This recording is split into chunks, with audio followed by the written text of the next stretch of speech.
Et bienvenue pour un nouvel épisode de Culture Club Sandwich. J'avais oublié que c'était à moi de prendre la parole. On est encore en itsy bitsy comité ce soir avec moi Cécile Salut. et Olivier. Salut. Qui est à côté. Ce soir, en rendez-vous, on va avoir du film, de la musique et puis des petits récaps, bien sûr, de ce que vous avez fait cette semaine. Et puis, avec le petit générique.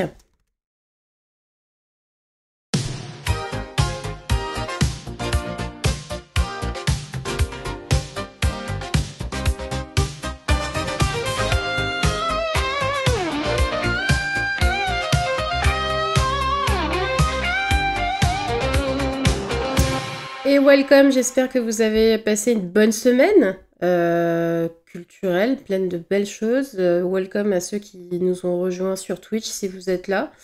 On va quand même... Bonjour Twitch. Bonjour Twitch. Coucou. Et j'en profite en intro. Bonjour Twitch. Bonjour Twitch. Et j'en... Salut. Ouh. Ça m'a fait des... C'est pour qui Ça reste. m'a fait des petits picotis. Je vais, avant de commencer les lectures de la semaine côté news, faire un petit appel. N'oubliez pas de nous suivre sur les réseaux sociaux, sur TikTok, sur Instagram, sur X, même si on n'aime pas Elon Musk, sur Facebook aussi. Voilà, donnez-nous du love. Merci à tous ceux qui nous donnent des petits commentaires quand on partage aussi les podcasts. Franchement, ça nous donne de la force, donc c'est vraiment très cool. Commentez. Voilà, n'hésitez pas à commenter. Parlez-en à vos amis. Parlez-en à vos amis. Plus on est de fous, plus on rit. Et on va commencer avec l'actu de la semaine. C'était un micro-générique. Ah, il est encore plus court que d'habitude. Moi j'ai vu dans les sons, j'ai vu news, j'ai appuyé sur news. Ouais, news, c'est vraiment pidou-pipoup. Côté série télé, pas mal de news. Du coup, j'en ai sélectionné 3 parce qu'il y en a quand même beaucoup. Le Bureau des légendes américains, The Agency avec Michael Fassbender, a une date de sortie. Du coup, ça va sortir sur... c'est une série Showtime, c'est l'adaptation US du Bureau des légendes. Et donc, ça va arriver le 29 novembre jusqu'après Thanksgiving. Vous pouvez tout de suite jeter un coup d'œil aussi au trailer parce que je crois que justement c'est sorti, donc il y a moyen d'aller voir quelque chose. Il n'y a pas encore de date de diff côté Canal, parce que Showtime c'est diffusé par Canal. Ça n'a pas encore été annoncé, mais ça va être incessamment sous peu. Toujours côté Actu Série, on vient d'avoir des news de la saison 2 de Beef, puisque 2 acteurs de renom rejoignent le casting, Oscar Isaac et Carey Mulligan. Mulligan qui je crois est une des chouchoutes d'Olivier si je me gourre pas. J'aime beaucoup l'actrice, tout à fait. Voilà. Je l'avais repérée dans Une éducation et j'étais sûr qu'elle allait devenir une grande actrice. Ça n'a pas loupé. Et ben en tout cas on va voir si elle va être à hauteur de donc, une de Beef qui était avec Ali Wong et le mec qui joue Glenn dans Walking Dead, j'oublie tout. Mais en tout cas, moi j'attends de voir la suite de la série. J'avais bien aimé la saison 1, donc à voir ce que va donner la saison 2. Avec des talents comme ça, c'est quand même plutôt pas mal. Et dernière petite actu, un peu drama, un peu rumeur, un peu Voici. Un peu voici. C'est le moment gala, voilà, c'est le moment voici. Paris Match, le choc des photos. Ah non, Paris Match, en fait, moi je pense à Nicolas Sarkozy à chaque fois. Donc, non, il y a... On peut secouer l'épaule, ça peut faire. Un peu Michel Bernier aussi maintenant. Comme ça. Non, il y a Muriel Robin qui s'est cassée de la production de la saison 5 de LOL Kiri sort chez Prime Video. Donc en plein tournage. Il y aurait eu des frictions vraisemblablement, notamment avec la production. Donc Muriel s'est dit je me casse et à voir. Non, elle a dit je me tire. J'ai aucune ref de Muriel Robin donc merci. C'est Maître Gims. Ah, c'est Maître Gims, c'est encore pire, putain. Je me tire. Je me tire. Olivier, t'avais dit un truc. Elle est partie en demandant l'addition. Ça, c'est une ref Muriel Robin. Ouais, j'ai pas Je non fais les plus. sous-titres. Désolée. Je fais les sous-titres. Merci. Pour les moins de 55 ans. Merci beaucoup. Du coup, ça on va clash. voir surtout comment ils vont remonter ça, parce que je ne sais pas s'ils vont la garder, s'ils vont annoncer, parce que là c'est quand même de notoriété publique. Hein. Donc voilà, pour le petit moment gala. Mais il n'y avait pas eu des problèmes sur la saison d'avant avec Redouane? Alors, ce qui Ils s'était avaient coupé plein de passé, en fait, trucs. c'est parce que Redouane, 99% de son humour, c'est d'insulter les gens. Donc du coup, je crois que ce qui s'est passé, c'est qu'ils ont dû couper beaucoup de ses insultes. Et donc du coup, il n'avait pas été vachement mis en avant parce que justement, ils ont dû couper un petit peu ses prises de parole. Alors, moi, j'avoue que j'avais regardé la saison, je ne comprenais pas qu'il soit là jusqu'à la fin. Je trouvais qu'il servait à rien, Ouais. qu'il n'était pas drôle. Et en fait, après, j'ai vu les explications. Ah bah oui, forcément, si on coupe toutes ces interventions, tu m'étonnes Bah que je l'ai ouais. trouvé chiant et pas drôle. Bah ouais, mais du coup, c'est le problème de Prime, quoi, qui cut un peu. Non, et c'est surtout aussi qu'ils invitent des personnalités. Enfin, Redouane, ils le savent, son humour. S'ils sont pas d'accord, pourquoi ils le prennent? Muriel Robin, c'est pareil. Tu sais qu'elle va être potentiellement problématique et qu'elle peut prendre la mouche sur des trucs. Ah, moi, je savais pas Si trop, t'as pas envie d'avoir Ouais, des elle est- problèmes, Elle est tu très la prends pas. susceptible, Muriel Elle est Robin. ultra et puis, susceptible, Ah ouais, c'est sérieux connu. Je savais pas. Elle est très Ah si, elle est très sensible, elle est très... Donc elle peut partir en live, elle a souvent craqué sur des plateaux télé. Ok. Ouais, tu Donc, sais que c'est un risque, quoi. Donc si tu la prends, faut faire avec, quoi. Bah ouais, avec ou sans, Ouais, mais semblablement, c'est sans. Ouais, ça va être ça. Mais ouais, je sais pas comment ils vont faire. Soit ils la coupent entièrement, mais Oui. c'est pas possible de la couper Bon, je entièrement pense du qu'ils vont, programme. ils vont jouer les clashs ou alors... Ouais. À suivre. Bon, en tout cas, ça donnera quand même envie de regarder la saison 5 juste pour savoir ce que ça va donner autour de Muriel Robin. Côté cinéma, la meilleure nouvelle de la semaine, alors c'était tombé pile poil la semaine dernière avant les news du lundi, donc je me la suis gardée pour cette semaine.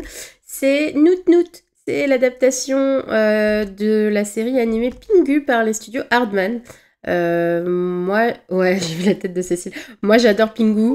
Vraiment, c'est une de mes séries doudou d'enfance. J'adore ce petit pingouin, j'adore sa famille, j'adore l'imiter. J'ai un poster Pingu, Noot Noot Motherfuckers à la maison.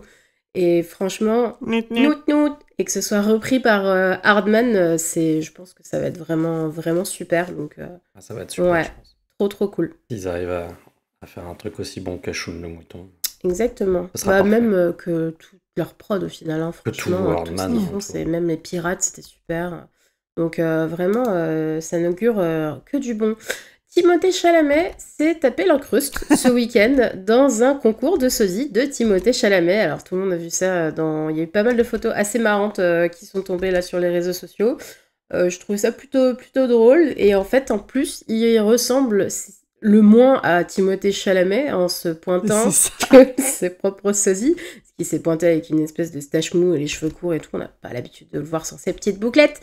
Voilà, petite info rigolote pour les fans de Timmy. Vous pouvez aller regarder les photos sur les réseaux sociaux. Et dernière... Les photos, les vidéos. Et les vidéos, ouais, c'est vrai qu'il y a des vidéos aussi où on le voit un peu sous tous les angles, justement. Attends, il est un mec anti-Timothée Chalamet qui est en train de se faire prendre en photo sur un genre de photo booth. Enfin, ils ont ce qu'il faut pour prendre les photos. Et là, t'as Timothée Chalamet qui arrive et il le regarde. What? Et là, d'un coup, tu vois tous les portables qui sortent. C'est trop marrant. Ouais, franchement, il se prend pas au sérieux, ce gamin. C'est ça de prix, quoi. À noter que Timmy est quand même le pote ou l'enfant, ou je sais pas qui, de Shaun le mouton. Ok. Il y avait un lien, du coup. C'est pour faire le lien, voilà, ça. Ouais, avec la news avant, bien sûr. Ouais. C'était tout à fait pensé et réfléchi. Je ferai tout en lien avec Shaun le mouton à partir de maintenant. Je trouverai un lien pour chaque... Dernière news ciné, le Pâté Dumas Universe s'agrandit avec l'annonce de l'adaptation de Dumas Diable Noir par Lajli, le réalisateur des Misérables. S'est dit captivé par l'histoire du premier général noir de l'armée française. Et donc du coup a signé avec les studios pour pouvoir révéler vraiment une part oubliée de notre histoire. Je trouve que ça peut être assez intéressant, moi, cette info. Déjà parce qu'effectivement on n'en parle pas du tout de ce général, et puis avec ce qu'ils ont fait récemment, why not? Ah oui, et puis je pense que Lajli, ça va être un peu plus C'est quand même un bon réalisateur, donc Ouais. je pense que ça peut être quelque chose d'assez nerveux, d'assez sympa à suivre, s'il arrive à suivre le- l'écriture de Dumas en version cinéma, ça peut être vraiment chouette. Je suis d'accord. On passe à la musique. Auront lieu dans quelques jours, le 1er novembre, les Energy Music Awards, animés par Nikos, comme je crois depuis 5 ans. Mais ils ont annoncé les 5 artistes en compétition pour Ça la... existe encore ce Ouais, truc. ça existe encore. Mais moi, Énergie existe encore, c'est ça qui est fou. It ça, music ça only. cartonne surtout. C'est toujours une des plus Ah bon? grosses radios. Ouais, franchement, c'est énorme, quoi. Ah. Et donc, ils ont annoncé aujourd'hui les 5 artistes en compétition pour la chanson francophone de l'année, qui sont Louane, Amir, J'ai très Slimane, peur. Santa Ouais. et Pierre Garnier. T'aurais pas dit Pierre Garnier, j'aurais été choquée quand même. Il y a Voilà. le Père Noël au Et milieu de le tout Père ça. Noël au milieu de Mais tout c'est ça. trop bien Santa, Je ne j'adore. connais pas. Moi, je ne connais que 2 artistes sur ces 5. Donc voilà, je vais quand même aller découvrir Santa parce qu'effectivement, tout le monde m'en a parlé, je ne connaissais pas. Ah, c'est bientôt, hein, c'est dans 2 mois. Non, enfin, moi j'aime beaucoup Santa, j'aime beaucoup sa voix, les chansons qu'elle fait, la vibe. Et alors, il y a un show de le mouton sur Noël, qui est pas mal. Dans le running gag, quoi. Insupportable. Mais elle chantait, je crois qu'elle chantait dans un groupe Santa, mais je sais plus Oui, le groupe. Parce que Santana. je suis nulle en musique. Non. Santa Nana, c'est la version avec plein de meufs. Santa le mouton. Non, non. Ou sans non. meuf, du coup, Santa Nana. C'est la version d'un C'est mec vrai. Ça, célibataire. c'est pour le gars qui vient de se faire lourder. Toujours ce 1er novembre, il y a plein d'actu là pour le 1er novembre. Le retour des Cure, on en parlait il y a quelques semaines, puisqu'ils avaient dit que ils arrêteraient leur carrière dans quelques albums. Et ben là, ils sont revenus. Quand Cécile aura eu le temps de les voir en concert. Exactement. C'est ça la C'était règle. ça, la règle. On a dit, tant que Cécile les a pas vus en concert, ils n'ont pas le droit d'arrêter. Tout à fait. Bah, je pense que là, pour le coup, ils vont certainement annoncer une tournée, puisque après 16 ans d'absence, ils reviennent avec l'album Songs of a Lost World. Il y a déjà 2 morceaux qui ont été dévoilés sur les 8, donc vous pouvez les écouter et puis nous donner votre avis. Nous, on est toujours très très fans des Cure sur le podcast, donc on est toujours content quand il y a des petites news autour de Robert Smith et ses petits copains. Et autre petite news musique, peut-être un retour de Kate Bush. Kate Bush qui se fait très rare dans les médias et qui n'a pas du tout sorti de rien en termes de musique depuis 10 ans. Là, alors Mais qui s'est fait des sous. Mais qui s'est fait beaucoup d'argent récemment. Qui s'est fait de la tunasse récemment. Tout à fait. Peut-être que c'est pour ça qu'elle veut ressauter un petit peu sur l'occasion. Toujours est-il qu'elle a annoncé, elle a présenté un court-métrage, je crois, donc elle a été interviewée par la BBC, et elle a annoncé qu'elle avait très envie de se replonger dans la musique, là, une fois qu'elle aura enfin terminé tous ses petits projets parallèles, parce que grâce ou à cause de Stranger Things, c'est toujours intéressant de voir des artistes retrouver de l'inspiration quand ils ont des sous sur leur compte. Ouais, et puis il vaut mieux que Kate Bush revienne plutôt que George Bush. Tout. Ou la bouche. Ouais. Côté jeux vidéo, 3 petites actus aussi. L'organisateur de la Paris Games Week, qui vient juste de se dérouler, là, qui a terminé ce week-end, qui vient d'annoncer qu'ils aimeraient bien en faire un univers et un événement multisite l'année prochaine, comme les Jeux Olympiques. Faut savoir que là, cette année, ils ont accueilli à peu près 188 000 personnes. Ils ont pas mal de mal à retrouver justement leur aura pré-Covid. Juste avant l'année du Covid, en 2019, ils étaient à plus de 300 000 visiteurs. C'est sûr que le secteur du jeu vidéo est en train de vivre une petite crise quand même, et c'est morose.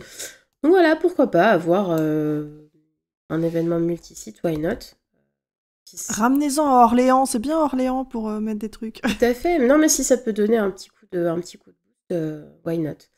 Le jeu vidéo est morose pour certains, mais pas pour tous, puisqu'il y a déjà eu en 24 heures plus d'1 million de ventes de la nouvelle édition de chez Sega, de Sonic Shadows Generation. Forcément, du coup, il y a eu quand même aussi, pareil, un gros boost grâce à la sortie des films. Donc, il y a déjà eu 2 Sonic qui sont sortis au cinéma, qui ont redonné vraiment une seconde vie à la licence. Et puis il y a le 3 qui va arriver là au mois de décembre. Je pense que la courbe de vente de l'éditeur va rester plutôt élevée. Et globalement, les ventes sont pas du tout moroses, hein. Le jeu vidéo se porte très bien. C'est ça qui est. C'est la création qui est Ouais. C'est ça qui est paradoxal, quoi. C'est-à-dire que les studios licencient, mais paradoxalement, les ventes sont très, très, très, très Ça bonnes. dépend, en fait. Il y a quand même des licences qui surperforment et qui prennent le gros, mais pas tout le monde. Hmm. C'est surtout Tu vois, les ça. Final Fantasy, les dernières sorties d'Ubisoft, tout ça, ça se prend des Très claques à compliqué, chaque hein. fois, là. Ouais, vraiment. En ce moment, c'est chaud. Ouais. Et dernière actu jeu vidéo, il y a un jeu Alien en VR qui va sortir le 19 décembre. Et on vient d'apprendre que, selon Variety, donc il y a une interview qui est tombée du scénariste, ce jeu va être en lien avec Alien Romulus, sans pour autant spoiler, parce qu'il y a une série Alien qui arrive aussi sur FX. Ça ne va pas non plus spoiler la série FX, mais vraisemblablement, donc, le scénariste de jeu a pu travailler avec les équipes de Fox et de Disney sur l'écriture. Tout ça, c'est plutôt cool. Je trouve que c'est bien quand les univers se croisent et qu'il y a de la cohérence aussi dans la façon de faire, qu'on ait aimé Romulus ou pas. Et puis une expérience en VR sur Alien, ça peut être hyper intéressant. Non, mais si Disney peut en prendre de la graine et ramener Cal Kestis de Jedi Survivor dans une série Star Wars, je prends. Ah ouais, Nathan. Faites ça, s'il vous plaît, Ouais. je vous en supplie. Ouais, on va écrire. On peut même pas écrire au PDG parce qu'ils ont pas de PDG, ils sont encore en PDG fixe, hein. Il faut écrire à ChatGPT parce que visiblement, c'est lui qui dirige le studio. Ah ouais, puis ils ont annoncé effectivement qu'il y aurait une très très grosse news sur l'utilisation de l'IA. Alors, je l'ai pas mis dans mes actus, mais sur l'utilisation de l'IA au sein du studio, tant sur la partie créative que la partie. Wow. En même temps, est-ce qu'ils sont pas dirigés par l'IA depuis un petit Moi, je peu de pense temps qu'ils sont dirigés par Mickey, hein. Comme dans South Park. Mickey. Et que c'est vraiment genre, dans South Park, c'est Mickey qui dirige Disney et c'est un psychopathe. Et je pense que c'est vraiment le cas aussi pour nos amis actuellement. Il y a des chances. Côté livre, on vient juste de décerner le Grand Prix du roman de l'Académie française, qui a été décerné au livre Le Rêve du Jaguar de Miguel Bonnefoy, donc, qui est un écrivain franco-vénézuélien. L'histoire raconte, donc c'est une œuvre qui suit la vie d'une famille vénézuélienne sur plusieurs générations. Félicitations Miguel, ça donne effectivement envie de découvrir un petit peu le roman avec ce prix. On n'a toujours pas le Goncourt. Bravo Miguel. Bravo Miguel. On n'a toujours pas le Goncourt, ça va bientôt. Je crois que ça arrive dans 1 ou 2 semaines, mais voilà.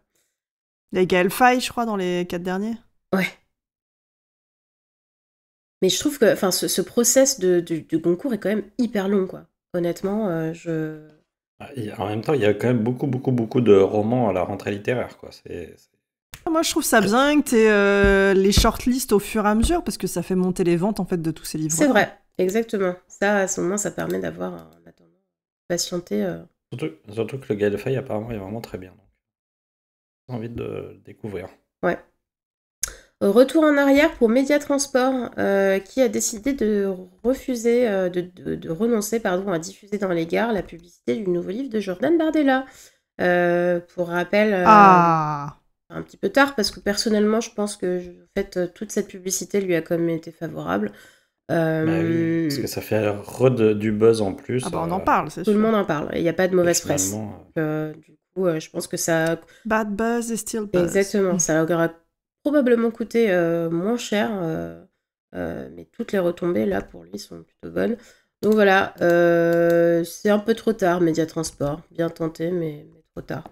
Et derrière petite actu... Surtout qu'il y a toujours les relais qui appartiennent à notre cher ami Bolloré qui vont le mettre en face. Vont bien faire la promo. Ouais.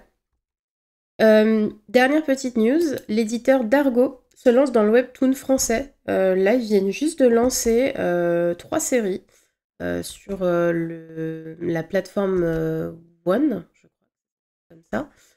One ou Ono? Attendez, j'ai un doute. Je ne sais pas. Non, c'est Ono, pardon, excusez-moi. Donc, c'est une plateforme de lecture de webtoon en ligne. Et y a 3 séries qui viennent de sortir, Vertu de Saint-Cyr, Queen Cendrillon et Furieuse, donc 3 séries de 3 genres différents aussi. Mais c'est de quoi patienter avant de nouveaux lancements en janvier qui ont été annoncés par l'éditeur. Donc le milieu du webtoon se porte toujours aussi bien en France. Et c'est tout pour les actus de la semaine. N'oubliez pas, encore une fois, de nous suivre sur les réseaux sociaux. Bisous. Et je dis bisous, mais je vais redonner la parole puisque j'oublie que c'est moi la maîtresse de cérémonie. C'est bon, j'ai fini de parler, ça y est, c'est fini. Salut le podcast. T'as fait un mic drop là. Allez, démerdez-vous là tous les deux. Vraiment, c'est ça. Non, pas du tout. Les deux blaireaux là. Je vais donner la parole à Cécile qui va nous raconter un petit peu son récap de la semaine. Tout à fait. Alors, ma semaine est très énigmatique. Ouh là là, mais de quoi va-t-elle parler ? En fait, tous les ans, ça fait plusieurs années maintenant que en octobre-novembre, avec mon chéri, nous participons à une grosse enquête qui s'appelle Les mystérieuses inventions du professeur Zwolle, Z-W-O-L-L-E, en raccourci Zwolle. Et ce sont des énigmes où on se prend la tête, mais vraiment, c'est de la torture mentale, vraiment. Nous souffrons pendant 25 jours avec des énigmes, on a 2 à 3 énigmes long, quand même, tous les 3 jours. Sachant que maintenant, depuis l'année dernière, il y a 2 modes de difficulté. Il y a le mode normal, où tu t'arraches les cheveux, et maintenant il y a le mode infernal, où tu es réellement chauve à la fin. J'imagine que vous avez pris le mode infernal. Nous prenons les deux. Et depuis cette année, il y a la possibilité d'acheter des tickets pour les deux directement. Ils ont fait un pack parce qu'ils se sont rendus compte que des gens sont fous et prennent toutes les énigmes. Donc maintenant, il y a un pack pour faire les 2 niveaux en même temps. Donc ça se joue en équipe. Nous, on le fait à 2, mais ça peut se faire à plus. On achète des packs, c'est les codes par équipe, et on rentre les membres de son équipe. Ça se joue en ligne, plutôt sur ordinateur, c'est conseillé. Et c'est des énigmes qui vont être visuelles, ça va être de la crypto, où on va déchiffrer des messages, on va devoir aller chercher des infos sur Internet.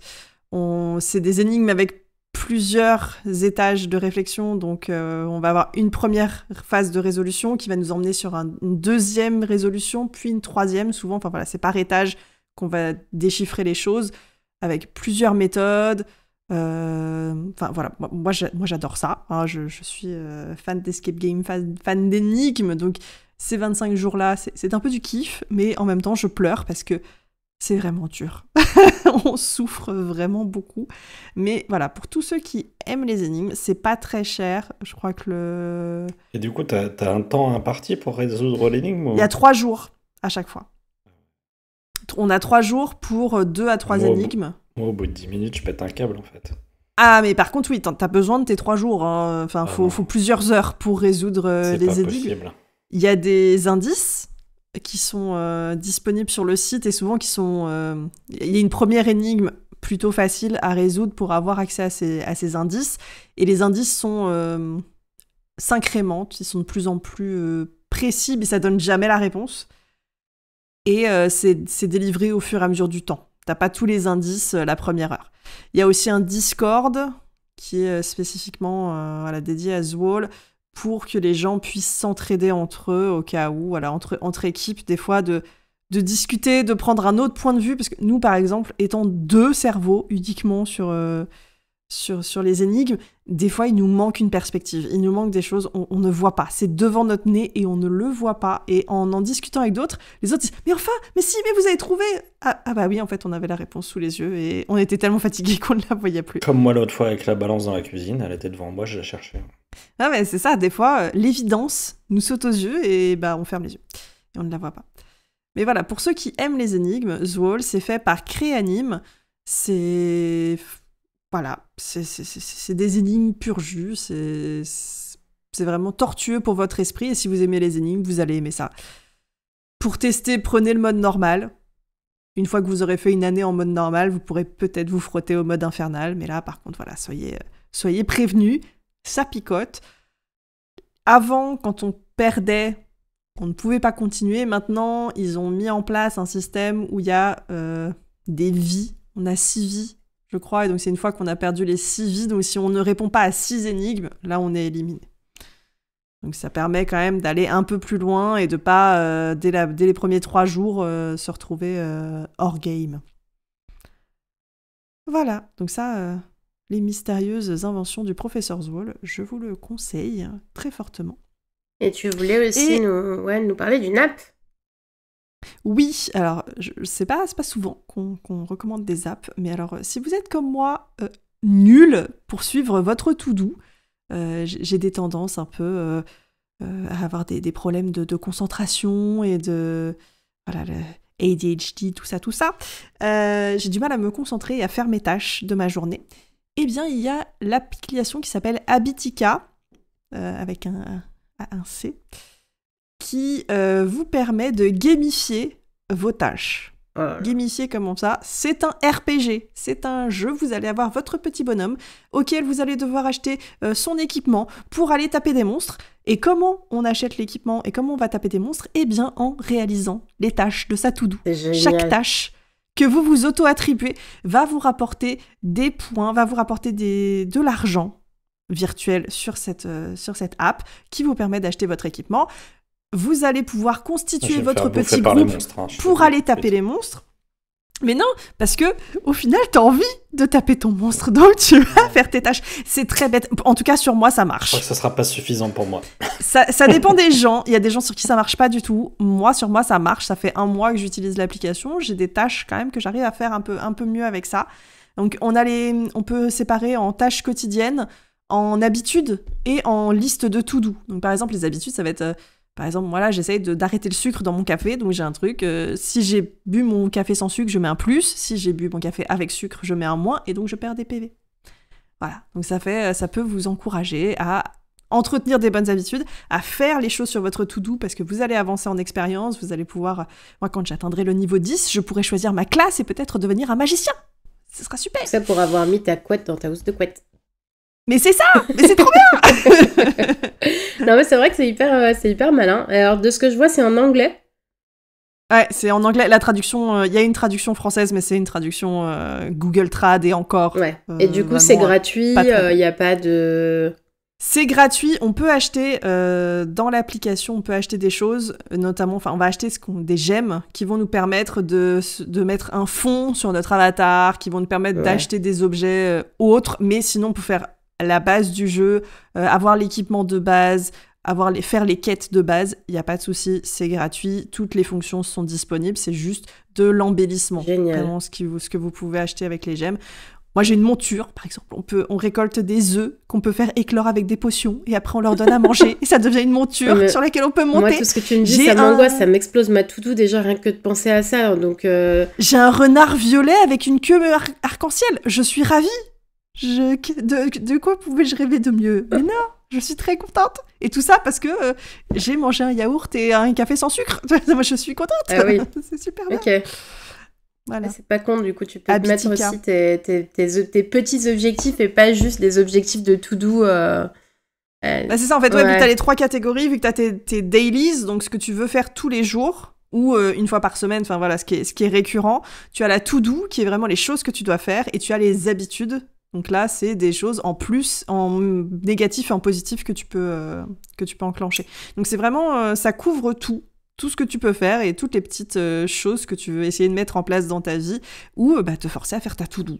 C'est vraiment, voilà, les petites choses quotidiennes comme il faut débarrasser les cartons qui sont derrière moi, c'est sur ma to-do. À un moment, je vais le faire et à un moment, je pourrais cocher et je pourrais gagner de l'expérience. Génial. Et est-ce que tu as des niveaux de gains en fonction de la difficulté de ce que tu as à faire parce que tout à fait, tu peux marquer la difficulté de ta tâche. C'est toi qui fais, c'est toi qui marques la difficulté de ta tâche. Tu peux marquer quand est-ce que tu dois la faire. Donc tu as un timing, tu peux te mettre des rappels. Franchement, c'est bien foutu. Et par contre, voilà, c'est toi face à toi. C'est toi qui remplis ta to-do, c'est toi qui... Et du coup, toi, vider tes cartons, toi, c'est un peu le truc, tu vas buter plein de monstres après ça. Ah bah moi, il est mis en dur, parce que je sais qu'il y a un moment, ça va être compliqué. Et même, tu peux découper ta tâche. Si tu veux, tu peux mettre une grosse tâche, tu peux mettre des mini-tâches dedans que tu vas aller cocher. Et une fois que tout sera fait, bah, ça va Et valider rien que déjà de faire ta ça, tâche. c'est une tâche en soi. Enfin, Oui, mais alors moi, je pense toujours à ce que je dois faire et je faisais des listes, je fais des to-do, moi, sauf j'ai que je 10 les 000 faisais to-do jamais. list, mais Donc je moi, les voilà, suis jamais. de me les noter, maintenant, je les note dans l'appli et comme ça, vu que le matin, je vais sur l'appli parce que bah, j'ai bien pris mes médicaments, bah, j'ai bien fait ceci, cela, et j'y vais tous les jours. Donc là, ça me permet de dire, ah tiens, alors j'avais quoi dans ma liste, qu'est-ce que je peux réussir à caser aujourd'hui. Et donc Ouais, c'est voilà. bien. En tout cas, sur moi, ça fonctionne. Mais c'est pas, voilà, c'est pas Bon, à universel. Je tester sais que en c'est tout pas pour cas. tout le En tout monde. cas, il est bien Mais noté. voilà. Donc, Habitica, c'est dispo sur Habitica. iOS et sur Android. Toi, c'était sur Android, j'imagine? Moi, je suis sur Android, ça marche très bien. Et mais voilà. Par contre, je vous le conseille plutôt en anglais. En français, vous aurez pas toutes les trades, mais ça peut quand même fonctionner. Vous aurez les bases. Génial. On va passer à la reco d'Olivier qui va nous parler de musique. Oui, pour une fois, je vais vous parler de musique. Ça fait longtemps que je vous ai pas fait une petite reco musicale. Et je vais vous parler d'un artiste qui s'appelle Steven Wilson. Je ne sais pas si vous connaissez. Je connais Son Steven nom et je vous... connais Wilson, mais pas les deux ensemble. Wilson, je D'accord. connais la balle de volleyball, mais c'est tout. C'est l'ami de Tom Hanks. C'est ça. En fait, peut-être vous le connaissez, mais sans le connaître, en fait, il s'agit de l'ancien leader de Porcupine Tree. Donc Ah bah peut-être que oui, ça vous dit Non plus. quand même là non. je connais. Ouais, c'est quand même plus évocateur pour les gens qui aiment le rock.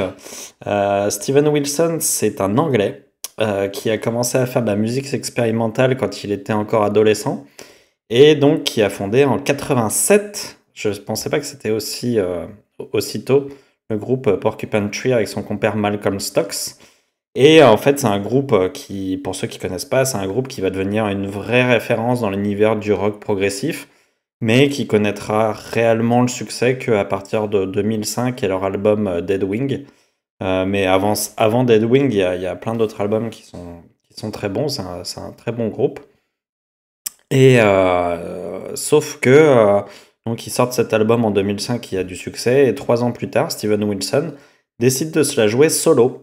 Et il a sorti depuis 10 albums, donc il chôme pas le pépère. Donc ça Et fait une traîne 13 Nord, quoi.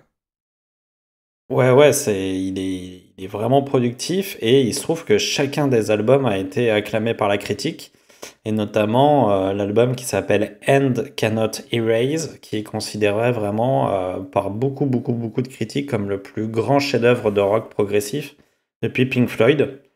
Donc la ref est quand même pas mal.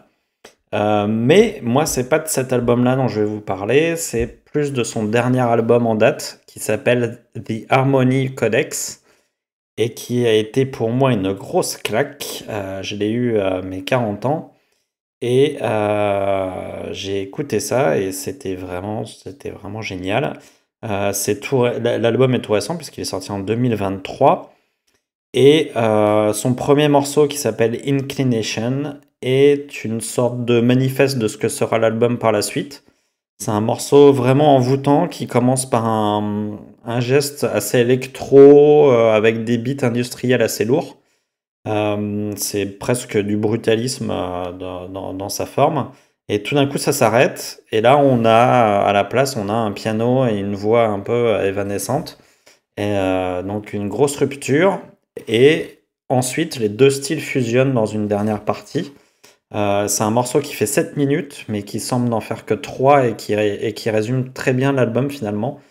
Un album qui est fait de rupture de rythme, de fusion de plusieurs styles, et vraiment qui a cette envie de créer une espèce de transe musicale puissante et de nous faire aller dans des horizons sensoriels dont on n'a pas l'habitude. Donc c'est vraiment, je trouve que c'est une très bonne idée d'avoir mis ce premier titre là, parce que c'est vraiment un beau résumé de ce qu'est l'album. Dès le deuxième titre, on rentre dans un autre univers. Là, on est vraiment dans un titre rock progressif plus classique, avec une guitare qui nous rappelle vraiment celle de David Gilmour, donc le guitariste de Pink Floyd. Globalement, dans tout l'album, il y a un lien évident avec les Pink Floyd. Wilson, c'est probablement le seul, le plus grand héritier des Floyd avec Radiohead, Archive dans une certaine mesure, mais Mais il a travaillé Mais d'ailleurs sur cet album, là, de ce que je lis, avec un mec qui était chez Pink Floyd, le bassiste qui a remplacé Roger Waters.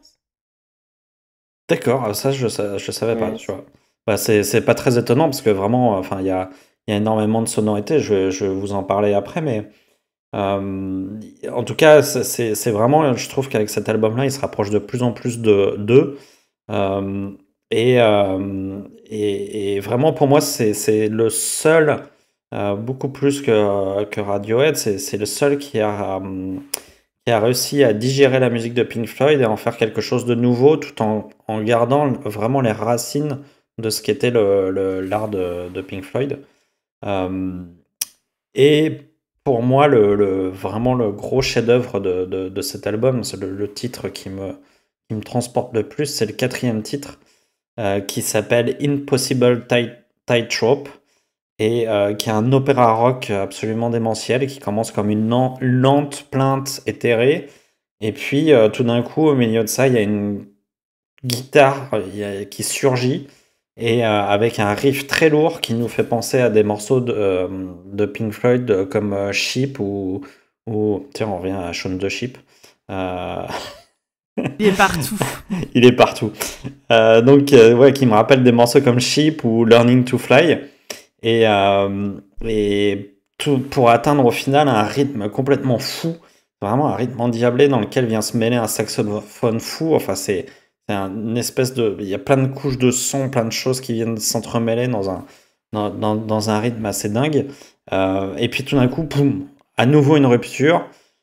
Le piano qui prend la place, des bruits de mouettes qui surgissent, on est un peu calme, et puis ça repart, quoi. Et il y a vraiment quelque chose dans ce morceau qui m'a fait penser à une sorte de symphonie du Nouveau Monde moderne, avec cette idée de voyage sensoriel entre terre et mer qui tend par moments vers l'ésotérisme, et qui tout d'un coup nous ramène sur terre avec une guitare très lourde. Donc, ouais, c'est vraiment ce morceau-là, moi, je le trouve vraiment exceptionnel. L'album, lui, il se conclut sur Staircase, qui est un morceau où on retrouve les sonorités de l'orgue du morceau Echoes des Pink Floyd. Quand j'ai entendu le morceau, je me suis dit, putain, c'est pas possible, ça me dit quelque chose, cet orgue et tout. Et puis, évidemment, c'était l'orgue qu'on entend dans Echoes et qui est un des meilleurs morceaux de Pink Floyd à mon avis, donc j'étais content de le retrouver là. Donc voilà, donc c'est vraiment un album que j'aime beaucoup. C'est un album qui a une technicité musicale qui est exigeante. C'est un album qui est très fouillé, très recherché. C'est presque un album intello, mais sans jamais être chiant. Il y a des albums, surtout dans l'électro, qui peuvent très intello, très construits, qui finissent par lasser. Et celui-là, en fait, c'est pas du tout le cas parce qu'il sait varier ses sonorités. Il convoque plein de styles. Donc, entre deux morceaux, on a des choses très différentes. Donc, l'attention revient. Et, et vraiment, c'est quelque chose, c'est une création qui est très vivante. Et je pense que en live, ça doit être encore plus fort, ça doit prendre encore plus de sens, cette poids. Et ça tombe bien parce qu'il est en tournée, il est en tournée en ce moment. Il va s'arrêter en mai, en France en mai prochain, avec 3 dates à la salle Playel à Paris. Donc vraiment, la salle Playel, c'est un écrin qui est parfait pour profiter de la qualité sonore de ses créations, puisque c'est une salle dont l'acoustique et fait partie des 3 meilleures salles à Paris, à mon avis. Et il y a même une date à Lyon, qui est 2 jours plus tard, donc le 26 mai, je crois, à la Bourse du Travail. Donc les Lyonnais pourront aussi en profiter. Bah moi j'y serai, donc j'espère que vous pourrez faire de même. Et en attendant, si vous aimez le rock progressif, et surtout Pink Floyd, et que vous êtes un peu en manque d'une musique comme ça nouvelle, et ben en fait, moi je vous conseille vraiment à la fois de venir le voir sur scène, puisqu'il est tout seul, et de découvrir cet album, The Harmony Codex. et tous les albums de Steven Wilson, hein, parce que je parle de celui-là, mais ils sont vraiment tous bien. Moi, c'est celui qui m'a marqué en dernier, mais ils sont vraiment. Tous ces albums sont vraiment très bons et vous font passer un moment de rock vraiment plein de contrastes entre. Ouais, ce que je disais, c'est vraiment entre brutalisme et ésotérisme, quoi. On passe de l'un à l'autre et c'est très très fort. Et il passe aussi à Marseille, le 11 juin. Ah, j'avais pas vu la date de Marseille, Ouais, d'accord. quelques jours après. Donc les Marseillais pourront aussi aller le voir. Il fait Ils une belle veulent le tournée. découvrir. Peut-être un happening de Jul à Marseille, on ne sait pas. T'imagines le truc Probablement. En première partie. Il y a des chances. En première... Non, pas en première partie. Quoi. Moi, je vais faire un micro récap de la semaine, parce que je regarde pas grand-chose en ce moment, mais il y a quand même deux petites séries, puisque j'ai commencé à Acapulco, je crois que Fred en a déjà parlé sur le podcast, je crois qu'Olivier aussi en a déjà parlé, et donc moi j'ai un peu rattrapé après tout le monde, donc là on vient de finir la saison 3, et Acapulco en fait, c'est un peu, pour les gens qui adoraient Jane the Virgin, c'est vraiment la série doudou par excellence qui reprend vraiment les mêmes typologies de code, le même côté hyper feel good et tout. Et vraiment, je la recommande. Elle est sur Apple TV+. Je dis pas de bêtises. Je crois que c'est Apple, hein. Oui, c'est Ah, tu me donnes trop envie là. It's a good day to be Rogelio. Eh ben, il y a Rogelio dans la saison 3. Rogelio, il me manque Ouais, trop. donc franchement, Ah non, mais tu vas tu vas adorer Acapulco, adorer, je c'est pense. sûr. Parce que franchement, en plus, ça se regarde vite, c'est 10 épisodes par saison. C'est des épisodes de moins d'une demi-heure. On est pareil encore dans la narration, tu vois, avec un fil rouge, des flashbacks. Bon, franchement, on est vraiment dans la lignée de Jane the Virgin. C'est très méta comme dans son type de narration, c'est très méta, c'est très Ouais, drôle. c'est hyper drôle. Ah, je sais que je l'ai. Voilà, ça a été plusieurs fois mentionné dans le podcast. Je sais, ouais, pourquoi pas, mais si à Rogelio. Ouais, franchement, en plus, Aurelio, on le voit pas mal dans la saison 3. Il a un chouette rôle et très très beau en plus. Comme dans Jane the Virgin. Donc non, vraiment... Il est très très beau de oui, base. très très beau de base. Mais c'est vrai que non, c'est un petit bonbon et je la recommande à tous nos croustipotes parce que c'est une très jolie série. Et je voulais juste revenir parce qu'on vient de finir la saison 4 de Buffy contre les vampires. Grande fan de Buffy contre les vampires, je regarde la série en moyenne tous les 2-3 ans. Ça fait un petit moment que je la vois et que je la revois. Et je dois dire que cette fois-ci, étonnamment, alors je sais pas si c'est... Je l'avais pas vue depuis le Covid, donc là ça faisait quand même 4 ans. Et je ne sais pas si c'est l'âge, mais je trouve que la saison 4 n'est pas si mal par rapport à mes précédentes critiques. Bon, alors, dans la saison 4, il y a un des meilleurs épisodes de la série avec Hush, donc les Gentlemen. Top 2, si ce n'est le meilleur épisode de la série, hein, clairement, à mon sens. Et là, honnêtement, bon, il y a Riley, on sait, il est chiant, il est lourd, il est... Voilà. Exactement, c'est ça, ce que tu viens de faire, c'est le qualificatif parfait pour Riley. J'avais rien d'autre à dire que ça, franchement. Mais je dois dire qu'il y a quand même beaucoup de choses en fait qui éclipsent un petit peu sa lourdeur. Et j'ai été très agréablement surprise par la redécouverte de cette saison 4 de Buffy, à qui je vais redonner un peu de crédit parce que pendant des années c'était oui, mais il y a Riley. Là, il y a Dawn qui va arriver. Pas beaucoup mieux, mais. Mais moi, j'ai pas de problème avec Dawn. Hein. Moi, c'est plus Tara, mais. Ouais, mais Tara, elle est limite inexistante en fait. Elle est pas antipathique, elle est juste molle. Oui, elle a. Ouais. Ah, mais elle est molle, quoi. Oui, elle est molle. Moi, j'aime pas les gens. Mais Dawn.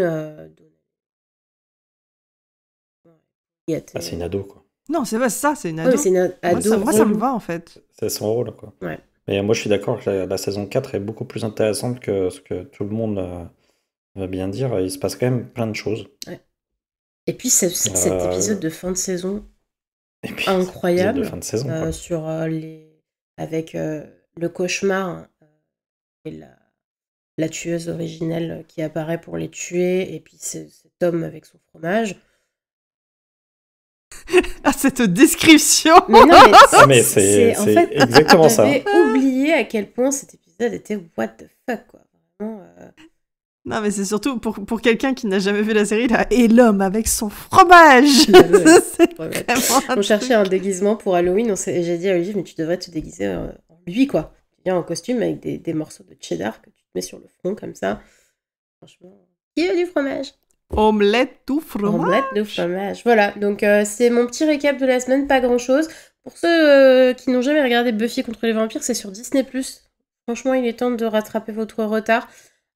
Qu'avez-vous fait jusque-là, Qu'avez-vous vraiment fait jusque-là? Mais surtout, en fait, Quel était votre la liste saison 1 est un peu difficile en termes d'effets spéciaux, mais comment dire, ils ont quand même vachement retravaillé là, avec l'upscale sur la HD qui est pas mal. Et puis c'est une série qui est toujours d'actualité, hein, en fait. Les thèmes sont très bien, donc vous pouvez y aller les yeux fermés. Et pour les autres, Acapulco, franchement, Disney, Apple TV+, petit bonbon à regarder, ça se regarde vite. Let's go, quoi. Et je vais laisser la parole. Je crois que c'est Cécile qui va nous faire sa reco maintenant. Alors, reco. Alors, reco, non reco, en tout Voilà. cas. C'est bien, mais pas top. J'ai testé pour vous. Ah voilà, c'est pas mal Pour ça. vous, n'ayez pas à le faire. Elle s'est sacrifiée pour vous. C'est quand même sympa, on est Non, un mais beau geste. il faut en parler quand même. Je vais parler du film numéro 1 sur la plateforme Netflix en ce moment, qui, comme plusieurs choses qui sont sorties ces derniers temps, est adapté du jeu des loups-garous de tierce-lieu.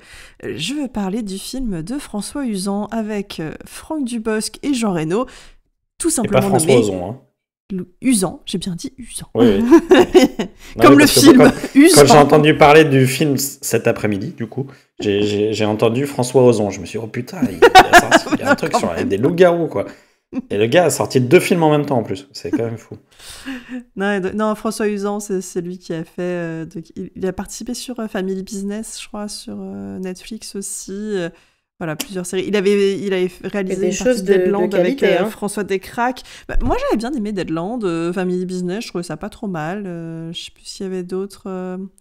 En place, j'ai pas vu. Et France-Québec, il a fait France-Québec En place, aussi. c'était le... À France-Québec, c'était pas mal. En place, c'était le France-Québec, truc c'était drôle. présidentiel, là, non? Avec Avec Jean-Pascal Zadi. Ça, Zadie. c'était très bien. Mm. Très drôle. J'ai France-Québec. du mal avec Zadie. Donc... Ouais, moi c'est pas trop mon humour, mais par contre, France-Québec, ça, c'est très, très, très drôle. C'est une très bonne France-Québec, j'ai gardé un truc, c'est clé USB, qui est dans le pilote. Voilà.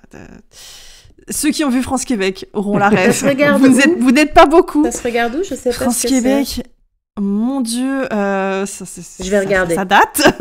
c'est. C'est avec Astier. C'était avec Simon Astier. Avec C'est Simon. pour ça que je l'ai vu, Ah, en tant France-Québec. que bonne Ouais, bah, moi aussi. héros-copine. En tant que bonne héros-copine, je l'ai vu OCS. uniquement pour Simon Astier. Donc ça Oui, doit être c'était dispo OCS, sur, non, mais je sais pas.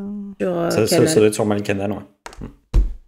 C'était sur une C'est France-Québec. complètement con. Hein. Ah oui, c'est une Québécoise qui doit se faire passer pour une Française parce que son boss a eu un problème avec une Québécoise, donc déteste les Québécoises. Et alors voilà, et donc elle doit se faire passer pour une Française. Le pitch est débile, Ah oui, c'est absurde. tout est total. débile, c'est c'est très drôle. excessivement On absurde, dirait mais c'est un rigolo. un pitch de film français avec Bourdon et Clavier. Ouais, Sauf mais que à la place- la base, c'est ça, Oui. mais avec un humour Oui, québécois. sauf quoi. que Donc, Ouais. si c'était un film français, ce serait un arabe et pas une québécoise, tu vois. Donc, C'est ça. Et donc, Ouais, le voilà, petit Franck Dubosc. Donc voilà, donc un film avec Franck Dubosc en tête d'affiche, qui fait du Franck Dubosc. Hein, donc si vous n'aimez pas, n'y allez pas. Déjà, vous êtes perdus. C'est fini pour vous. Vraiment, on ne voit pratiquement que lui à l'écran. Et il fait ce qu'il sait faire, c'est-à-dire du Franck Dubosc. Pardon, je trash un peu, mais moi, j'ai pas de problème avec Franck Dubosc, que j'aime bien. Donc ce que j'ai vu m'a convenu de lui. Le film a pour lui qu'il fait 1h30. Ça fait plaisir de voir des films qui font 1h30. Ce n'est plus la base, maintenant on n'est plus sur 2h, 2h30. Moi, un film d'1h30, quand je vois ça, pourquoi pas? Je peux lui laisser sa chance, je n'aurais pas perdu tout mon temps, je n'aurais perdu qu'1h30. Ce qui est maintenant un épisode de série parfois lambda, donc C'est quand même franchement... horrible que le fait qu'un film qui dure 1h30 se soit considéré comme une qualité aujourd'hui pour un film. Je trouve ça. Bah c'est franchement, vraiment- moi, sur un film de ce type-là, tu m'aurais dit qu'il faisait 2 heures, j'y allais pas. Non, mais je sais, Enfin, mais je mais dis- on est tellement là, on nous fait tellement chier avec des films qui durent beaucoup trop longtemps qu'on c'est ça. en est presque soulagé la de durée se devient dire, une qualité. enfin Ouais, c'est un ça. film qui fait 1h30, bah, alors que c'est normalement sur les comédies, tu vois, la durée classique, quoi. Mais bon. Ouais, non, mais c'est ça. Là, franchement, c'était pas. Il y a quelques longueurs, mais j'ai pas trouvé ça trop long. C'est divertissant. Moi, j'ai trouvé le film divertissant. C'est très convenu. Si on prend ça comme. Heureusement que t'as rajouté venu, parce que... Sinon, c'était un peu clashé. Il faut avouer que voilà, ça n'a rien de très surprenant. Voilà, c'est très convenu. Si on prend ça comme une adaptation du jeu Loup-garou, c'est pas très bien. Hein. Le seul truc qu'on peut lui reconnaître, c'est que tous les rôles qu'on a dans le jeu, vous les retrouvez dans le film. Mais par contre, on ne peut pas vous expliquer les règles du jeu, parce que si on vous explique les règles du jeu, on vous spoil l'intégralité des rebondissements du film. Vu que pratiquement tous les rebondissements repose sur les différents rôles qu'on va avoir, donc la voyante, Cupidon, les loups-garous, comment ça se passe. Voilà, on retrouve pas ça au début, on nous explique rapidement, on nous dit « Oh, mais c'est un village, il y a des loups-garous » et on entre direct dans le film, parce que sinon, voilà, si on nous explique exactement ce que fait chaque personnage, eh bien, on va révéler tous les plot twists, tout ce qui va se passer Alors dans qu'on le sait très bien que le loup-garou, c'est Oz. film. Mais C'est c'est ouf parce qu'aujourd'hui, c'est quand même un jeu giga populaire. Tout le monde Ah mais sait ils partent qui fait quoi. là-dessus en fait. Ils partent de ce principe-là. Parce que vraiment, à aucun moment on nous explique ce qui se passe. Hein. Le rebondissement de fin est très peu expliqué et se base vraiment sur le fait qu'on connaît le jeu et qu'on sait les pouvoirs des gens. En fait, c'est parce qu'ils ont vu le truc de Panayotis Pasco et du coup, qui répète les règles tout le temps. Donc en fait, ils savent qu'on connaît les règles au bout d'un moment. C'est sûr. On en parlera après. En fait, ils sont complémentaires les deux. Il y en a un qui dit trop les règles et l'autre qui ne dit pas du tout. Ah, pour moi, le film, c'est un mélange de 3 films. C'est Jumanji, hein, parce que très clairement, le pitch du film, c'est ils lancent une partie de loup-garou dans une famille un peu dysfonctionnelle, ils arrêtent la partie et ils sont aspirés dans le jeu. Et Jumanji. Ensuite, on a Les Visiteurs, pour le côté Moyen-Âge avec Jean Reno. Hein, voilà. Et enfin, pour moi, il y a Podium, pour le côté comédie française où ça arrête pas de chanter, parce qu'ils chantent énormément dans ce film, ce à quoi je ne m'attendais pas du tout. On a toute une partie ça y est, pour moi, c'est ça fini. commençait bien avec Jumanji, mais là, ça fait... Oui, non, mais le mélange est particulier. Hein. C'est vraiment, si vous n'aimez pas la variété française, vous allez souffrir. Pour vous, ce sera Assurance au risque le barde qui chante. Non, mais parce que pour moi, il faut aimer les chansons de base. Déjà, un film avec Franck Dubosc, et en plus, ça chante... Il chante. C'est Franck Dubosc qui chante. Ah ouais, je me tire une balle, quoi. Enfin, moi, j'ai pas passé un mauvais moment. Après, le problème du film, je pense, c'est son positionnement sur Netflix, parce que ça vise à la fois les très jeunes et les pas du tout jeunes. Et pour ça, du coup, ils font un cours sur le wokisme, un peu, parce qu'on va avoir le fils adolescent qui se cherche sur son identité, mais juste, c'est mentionné au début en mode « Ah, est-ce que c'est un garçon, est-ce que c'est une fille ?» Ce n'est pas du tout creusé dans le film. Le gamin, on va parler de son rôle, mais on va pas du tout parler de qui il est lui. Je me souviens même plus de son prénom, parce que voilà, on n'aborde pratiquement pas la question. On a le côté famille recomposée. Alors lui, c'est ton fils, elle, c'est ma fille, et puis on a une fille ensemble, et donc on réexplique à chaque fois au vieux papy gâteau Jean Reno comment se construit la famille et qui est l'enfant de qui. Voilà, famille moderne, c'est vachement hype. Un discours sur contre les violences faites aux femmes en rabâchant à chaque fois que bah oui non mais elle se fait taper dessus mais c'est normal, c'est le Moyen-Âge, mais en disant quand même ah c'est pas bien, maintenant on est vachement plus moderne, on défend ça. Un discours contre le racisme, contre l'homophobie, etc., toujours sous couvert de oui c'est normal, c'est le Moyen-Âge. Voilà, c'est très lourdeau sur les sujets, mais d'un autre côté je dois avouer que dans une comédie française, ne pas avoir de blagues misogynes, pas trop, de pas avoir de blagues homophobes, de voir un personnage gay qui est accepté sans que ça pose aucun problème, de même dire « Ah mais non, mais y a pas de souci, c'est bon, venez comme vous êtes », de voir une jeune femme métisse, d'abord invisibilisée, puis qu'on ramène dans l'histoire en parlant de sa couleur de peau et en disant qu'il n'y a pas de problème et en lui remettant sa vraie couleur de peau de femme métisse et ses cheveux crépus. Tout ça fait par un homme vieux, cis, hétéro. bah moi ça m'a fait plaisir. C'est pas forcément les choses qu'on voit d'habitude. Donc pourquoi pas. Et ah si, il y a un truc. J'ai ri dans ce film, je dois l'avouer. Grâce à Jonathan Lambert, parce que Jonathan Lambert n'en fait pas trop. Et je trouve que c'est extrêmement rare pour Jonathan Lambert, parce qu'à chaque fois, je trouve dans tous les films, dès qu'il est là, ils lui en font faire des caisses. Et là, je pense qu'il est juste venu pour cachetonner, mais du coup, je trouve que c'est la bonne dose. Et moi, sur moi, ça a marché. Donc j'étais contente de le voir là. Grégory Fitoussi s'est perdu dans ce film. Il est là, je pense aussi, parce qu'il avait besoin d'argent. Dans la vie aussi, donc je suis contente qu'il ait pris... je ne sais... Ah non, et moi j'aime bien, c'est un plaisir pour les yeux, donc je suis très contente qu'il soit là. Il a pris son chèque, je suis contente pour lui. Voilà. Donne à manger à ta famille, ça me fait plaisir. Plaisir des yeux, joie de donner, joie de recevoir. Vraiment, il n'y a pas de problème, on peut s'arranger. J'ai été déçue de Jean Reno, ça je dois l'avouer, parce que il sert à rien dans le film. Vraiment. C'est longtemps qu'il sert à rien. Mais c'est ça en fait, c'est ça qui me désole, c'est que j'ai pas vu de film récent avec Jean Reno et. Bah tu loupes rien. Même pas raison. Hein. Voilà, c'est ça. Je me dis, il nous fait une Bruce Willis, la maladie en moins sans doute, mais. Je pense qu'on l'a perdu à partir de Wasabi quand même en 2001. Voilà. J'ai pas vu Wasabi. Je me suis. Regarde pas. Je me suis protégée. Il y a des choses pour lesquelles je me suis protégée. Mais enfin voilà, moi Loup-garou, je vais pas vous dire que c'est la chiasse de l'année. C'est divertissant. Vous passez 1h30 tranquillou avec des gamins, ça passe bien. Et puis sinon, vous passez à côté et vous ne manquez rien. Voilà, vraiment, c'est au choix. Mais je ne dirais pas, mon Dieu, c'est une bouse, surtout crevez-vous les yeux plutôt que de regarder ça. Pour moi, c'était pas le cas, c'était ok. Voilà. Donc c'est numéro 1 sur Netflix, donc autant vous dire qu'il y a du monde qui regarde. C'est pour l'ambiance Halloween, on n'est pas trop, hein, parce que ça fait peur pas du tout, hein, pas une seule seconde. Peut-être les effets spéciaux sur les loups-garous qui font peur, mais ce sera à peu près tout, le seul cri que vous aurez. Mais donc voilà, moi Et est-ce qu'à un moment donné, il mange Shaun le mouton, le loup-garou ? Non, les loups-garous mangent pas. On voit pas grand-chose. Hein, on voit pas trop de gens se faire manger par les loups-garous. Donc, et on voit pas trop les loups-garous en eux-mêmes. C'est rapidement expédié. Hein. Je veux dire, il y en a un, il meurt hors champ. Enfin, c'est en mode c'est bon, je l'ai trouvé, je l'ai éliminé. Sur le béton. Comment ça Je n'ai rien vu. Je n'ai pas compris.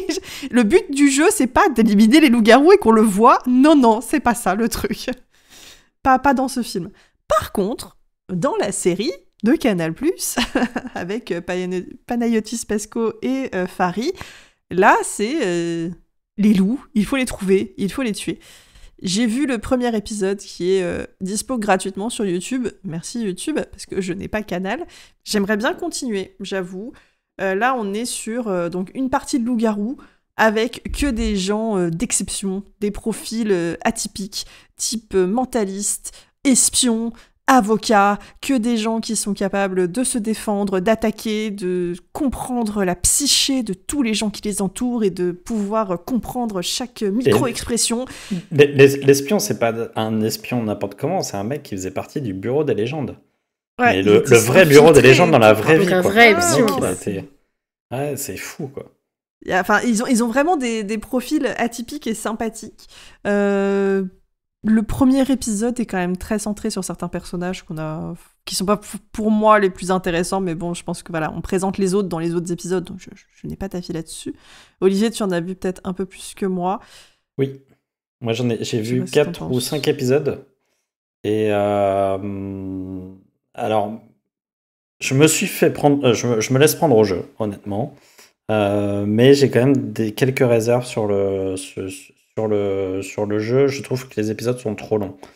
À chaque fin d'épisode, je trouve que ça tire.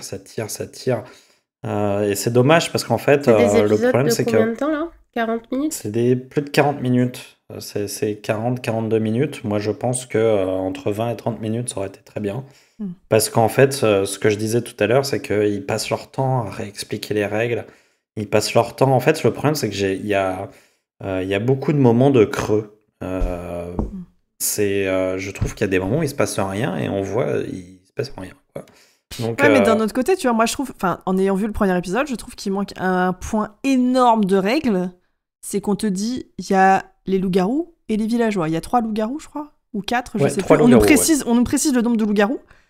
Par contre, les pouvoirs en place parmi les villageois, on n'en a aucune idée. Et moi, je trouve que c'est problématique. Non, mais en fait, tu vas les avoir au fur et à mesure. Oui, mais je trouve Le ça problème, fou c'est de que pas les avoir au début, parce que Oui, mais enfin, parce pour que suivre la partie, là, déjà, le premier épisode, il est très...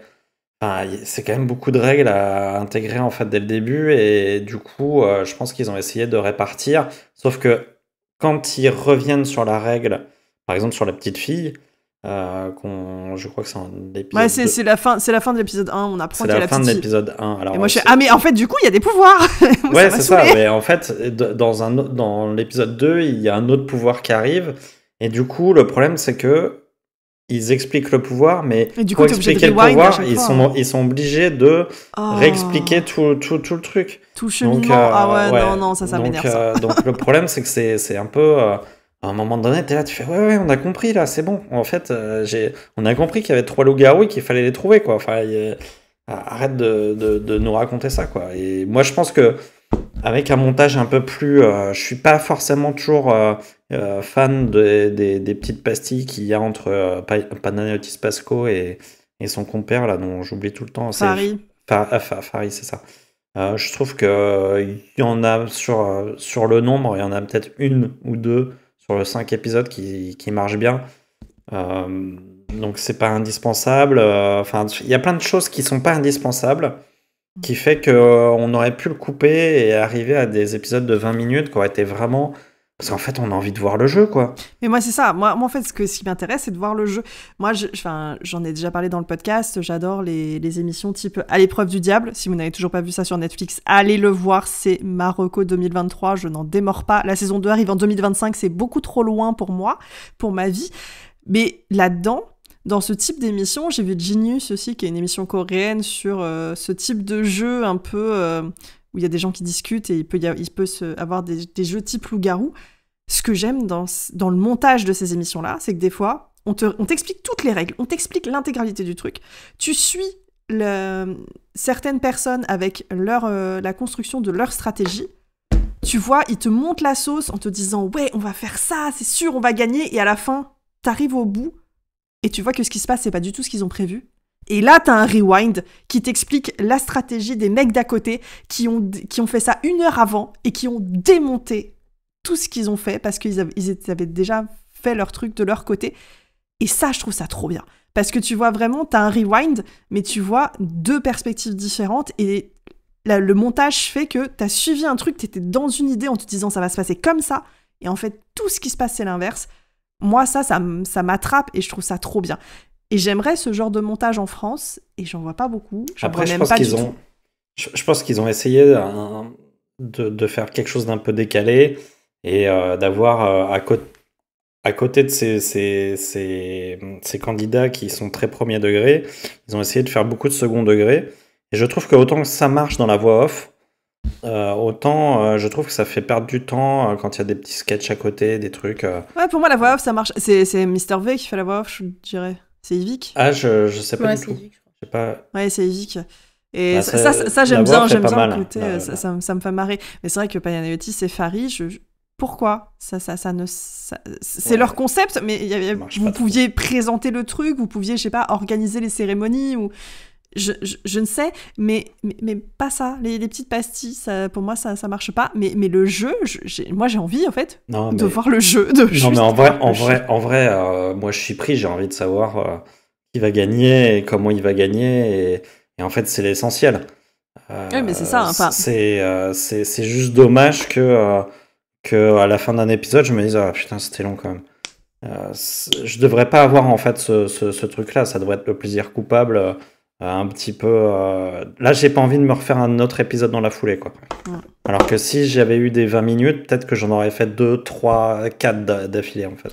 Après, moi, je peux pas me plaindre du format parce que je regarde des émissions type Les Traîtres ou Le Maître du Jeu où on te fout des épisodes d'1 heure et demie. Oui, mais d'accord, mais il se passe des trucs. Là, le problème de Pas loup-garou. tant. Franchement, pas tant. Le problème du loup-garou, c'est qu'il se passe pas tant de trucs que ça. C'est-à-dire qu'ils sont là, ils se regardent, ils se parlent vaguement.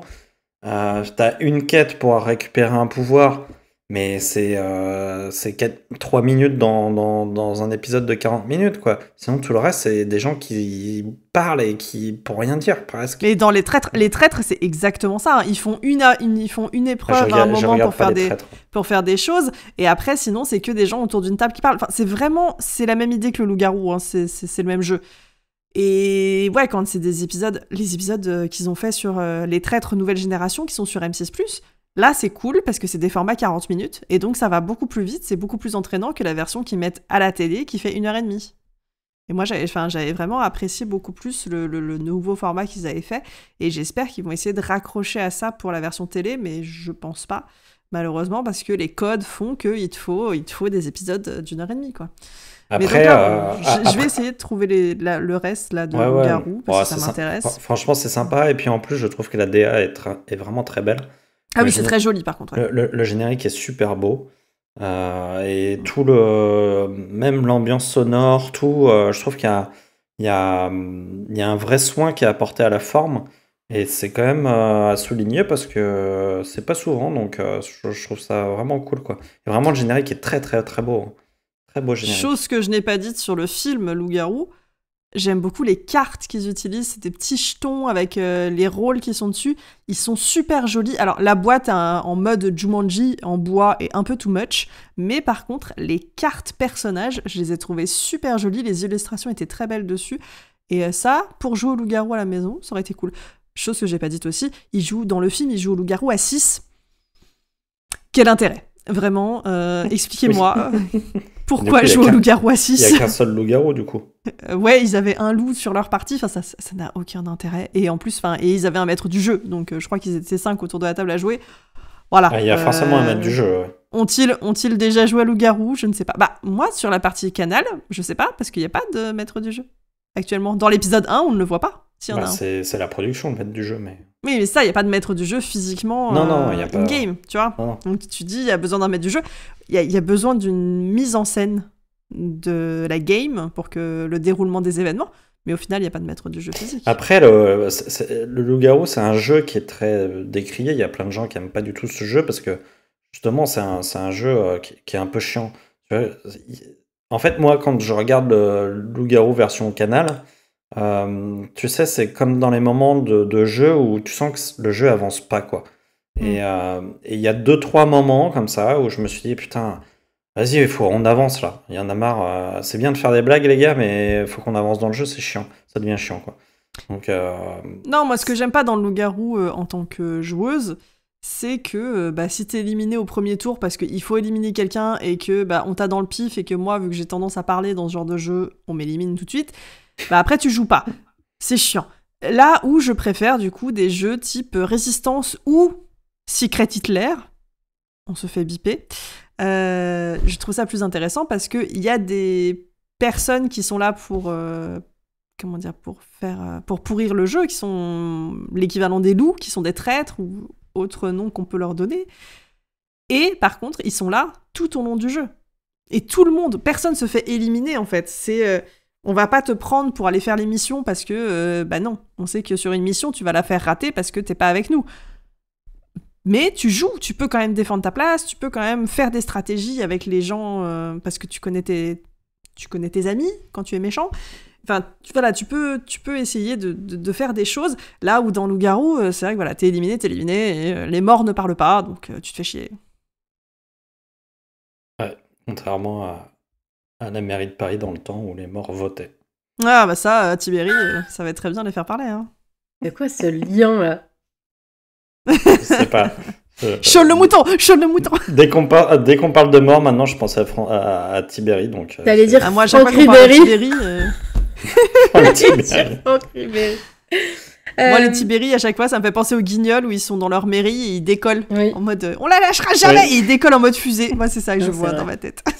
Du coup, Loup-garou sur Netflix, Loup-garou sur Canal. Est-ce qu'on reste sur une... Loup-garou partout. Est-ce qu'on reste sur une j'ai testé pour vous pour le film, ou est-ce que tu recommandes quand même de le regarder ? Non, je recommande pas. C'est vraiment si vous avez envie de le voir, voyez-le parce que c'est pas une purge complète. Je me désolidarise de votre visionnage, quoi. Ah non, c'est ça. si vous avez envie de voir un film d'1h30, comédie française avec Franck Dubosc, allez-y. C'est parfait. Mais c'est à peu près les seuls critères pour vous dire d'y aller. Presque un Camoulox. Et ben super. Rendez-vous du coup sur Netflix pour le film et sur MyCanal ou YouTube pour le premier épisode gratos pour la série Loup-garou de Panayotis et Fari. Et on va terminer. N'hésitez pas à tester. On va terminer le petit tour de table avec le récap de la semaine d'Olivier qui a des petits trucs à nous raconter. Oui, alors moi je viens de finir, je vous avais parlé en fin de saison dernière de Monsieur Série, non de Phase B, putain, j'avais déjà oublié comment s'appelait l'émission. Je vous avais parlé des Chroniques de San Francisco et du coup j'avais enchaîné avec une relecture de tous les tomes. Et là je viens de finir le 7e tome sur 9 qui est Michael Tolliver est vivant et vraiment Quoi ? Il est vivant ? Oui, on me dit jamais rien à moi. Il est encore vivant. Et il est vivant et c'est très émouvant. Et en fait, après, donc il y a le tome 5 qui marque un peu la fin du premier style des chroniques, qui est un tome qui n'est pas très réussi, franchement. Et à partir du tome 6, Armistice Maupin recentre son récit autour de ses personnages, abandonne un peu les intrigues secondaires qui finissent par polluer leurs histoires. Et vraiment, ça s'attache vraiment que aux personnages principaux. Et en fait, dans Michael Tolliver, il recentre encore, puisqu'on ne suit plus que Michael.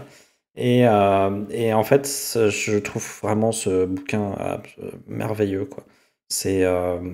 On sent que c'est le bouquin le plus personnel de Maupin. Et il y livre tout, sa sexualité, sa maladie, ses amours, ses envies, ses rêves, ses peurs. Enfin, vraiment, il se met complètement à nu dans ce tome-là, et la fin est très belle, et vraiment, je trouve que, ne serait-ce que pour ce livre-là, je vous reconseille à nouveau les Chroniques de San Francisco, mais il faut avoir lu les autres avant, parce que Michael, c'est probablement le personnage qu'on finit par le plus aimer, et du coup, les émotions sont vraiment décuplées si on a tout lu, tout ce qui s'est passé avant. Donc voilà, donc je viens de finir ça et je vais enchaîner avec Marianne en automne, qui a le tome 8. Et on va s'occuper de cette petite poufiasse. Ça donne envie. Marianne, j'avais oublié à quel point elle était détestable, cette meuf, donc T'es en train de me spoiler comme pas permis là. Bah non, parce que j'ai rien dit que tu n'as pas dû lire. Moi pour l'instant, Marianne, c'est pas une poufiasse. Un peu insupportable, mais bon. Oui, je crois que c'est juste un avis personnel sur la personne. Non, je pense que cet avis est largement partagé par tous les gens qui ont lu les. Sauf Sarah. Bah non, mais faut savoir que c'est lui qui m'a conseillé de les lire, donc j'ai commencé à les lire, puis du coup il a décidé de les relire aussi, puis en fait maintenant il en est au tome 8 et moi j'en suis toujours au tome 4. Donc comment te dire que l'élève s'est fait dépasser par le maître, n'a pas de sens cette expression. Mais déjà tu lis, hein. Moi je ne lis qu'en livre audio. D'ailleurs j'ai testé l'offre Spotify dont on avait parlé la dernière fois. C'est pas mal, mais 12 heures, c'est pas assez. Il me manque 3 minutes sur mon livre, je suis un peu dégoûtée. 3 minutes, est-ce que tu veux qu'on enregistre... Laissez-les-moi. Est-ce que tu veux qu'on enregistre un podcast de 3 minutes juste pour lire la fin du livre Juste pour toi. Ah non, mais on ne puis... Non, mais voilà. Enfin, non, mais sinon ça marche bien. Le catalogue va finir par s'enrichir, mais pour l'instant, déjà, on a accès à pas mal de choses, donc ça fait plaisir. Retour à toi, Olivier. Oui, sinon je suis allé au cinéma, je suis allé voir l'histoire de Suleiman, qui est un film réalisé par une personne dont j'ai oublié le nom, donc je peux pas vous le donner. Réalisé par un réalisateur, avec des acteurs Exactement. qui jouent. Et voilà, t'as tout résumé. Non, c'est un gros coup de cœur cinéma de cette année.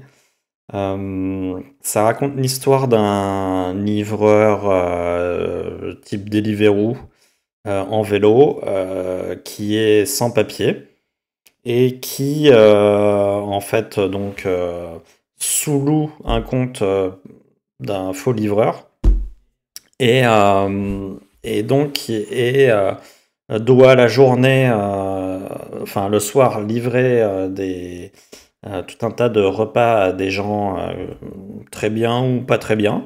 Et puis la journée, en fait, il essaie d'avoir des papiers en tant que réfugié politique.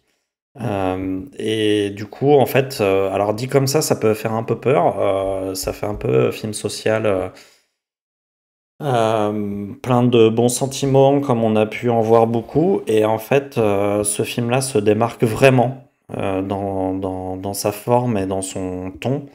On n'est pas du tout dans le misérabilisme habituel. On suit vraiment cette course effrénée de ce livreur qui passe son temps sur son vélo, qui passe son temps à répéter ce qu'il doit dire à l'examen qu'il doit passer pour avoir ses papiers. Et en même temps, gérer tous les problèmes qu'il a, parce que le problème, c'est qu'il se fait exploiter par tout le monde, donc et tout le monde finit par l'arnaquer, donc du coup, il est obligé de gérer tout ça. Et malgré tout, au milieu de ça, il y a quand même des trucs de solidarité parce qu'il croise toujours les mêmes livreurs, il vit dans un foyer où il croise toujours les mêmes personnes, il croise toujours les mêmes restaurateurs avec qui ça se passe mal parfois et puis avec qui ça se passe très bien par moment et des restaurateurs qui vont l'aider. Enfin, voilà, je trouve que tout ça sonne juste. C'est vraiment quelque chose c'est un film qui montre toutes les problématiques actuelles de notre société à différentes strates.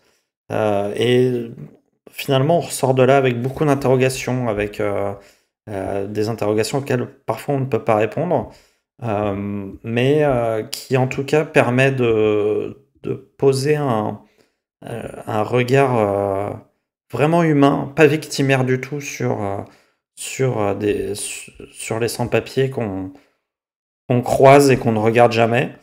Et même lui est vraiment traité comme un protagoniste du film, c'est-à-dire qu'il ne fait pas que subir.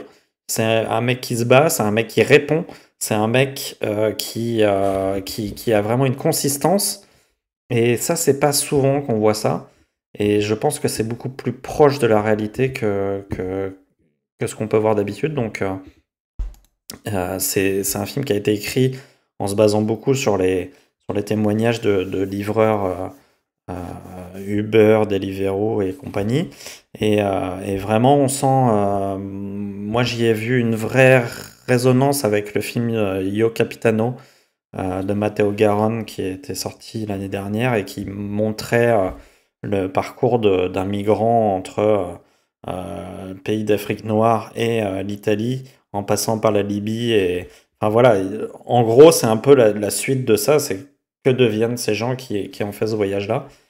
Et je trouve le film bouleversant et en même temps, il suscite beaucoup de choses qui sont vraiment intéressantes à réfléchir et qui sont pas des réflexions vaines et un peu toutes faites.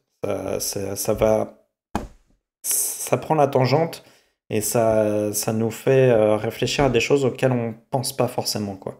Donc vraiment, je vous conseille d'aller voir l'histoire de Suleiman. Parce qu'en plus, c'est un très beau film de cinéma. Moi, je trouve que l'image est très belle. Les acteurs sont fabuleux.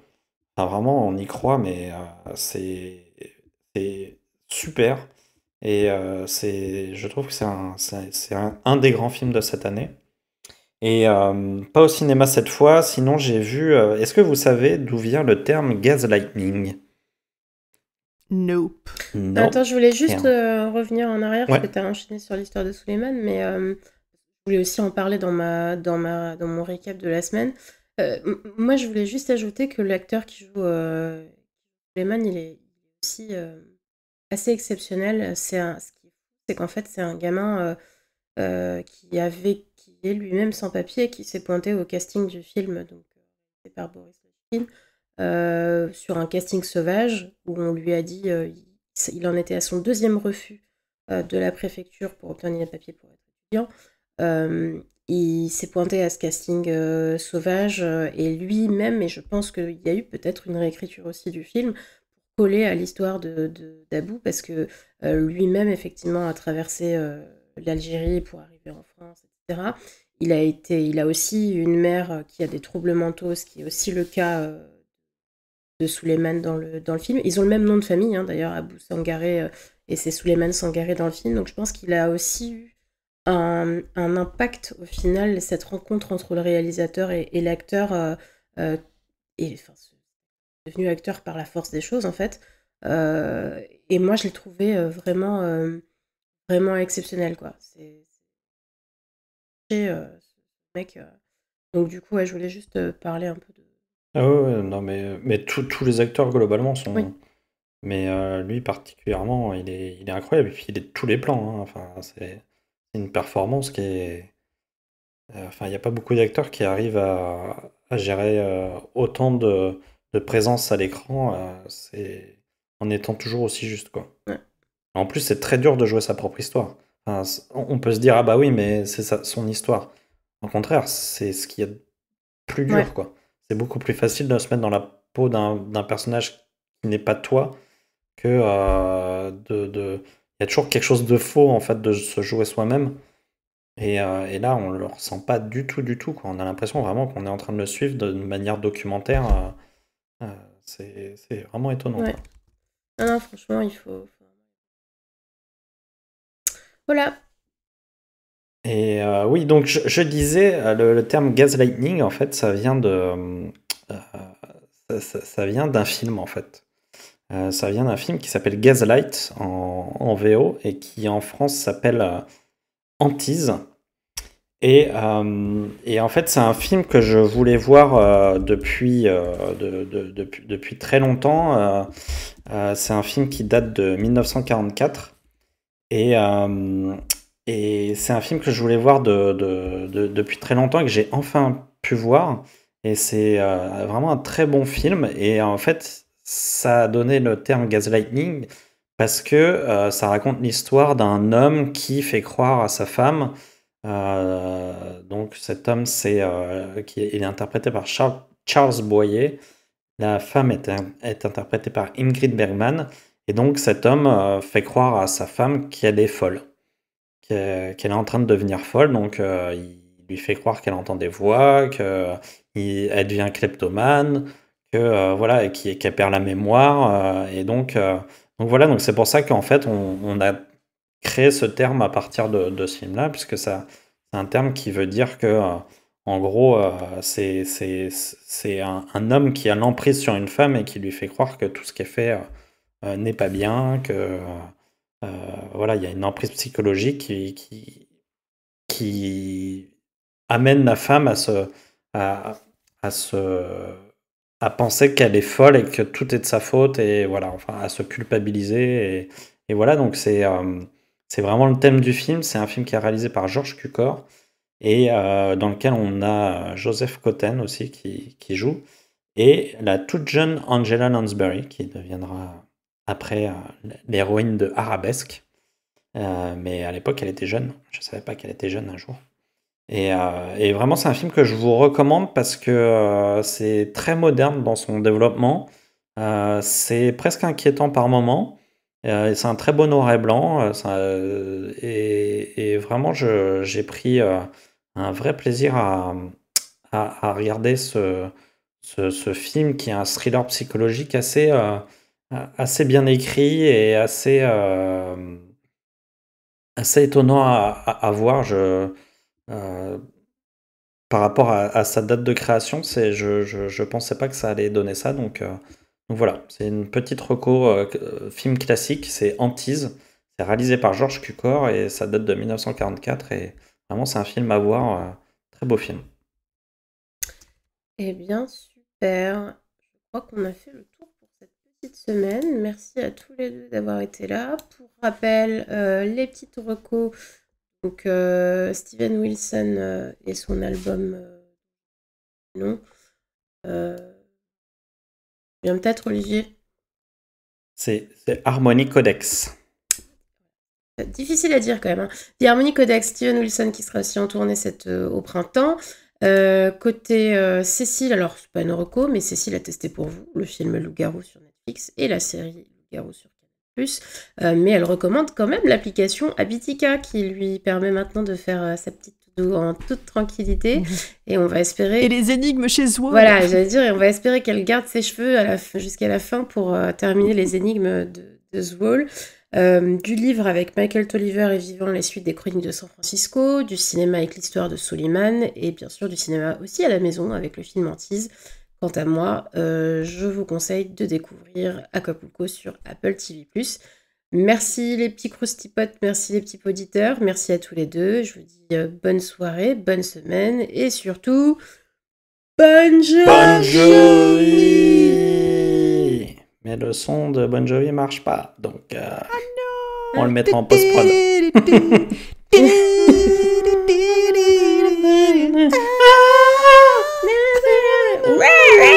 Il faut que je fasse le truc de R2D2, c'est horrible. Excusez-nous, chers auditeurs. C'est pas de notre faute, c'est la technique. C'est parti!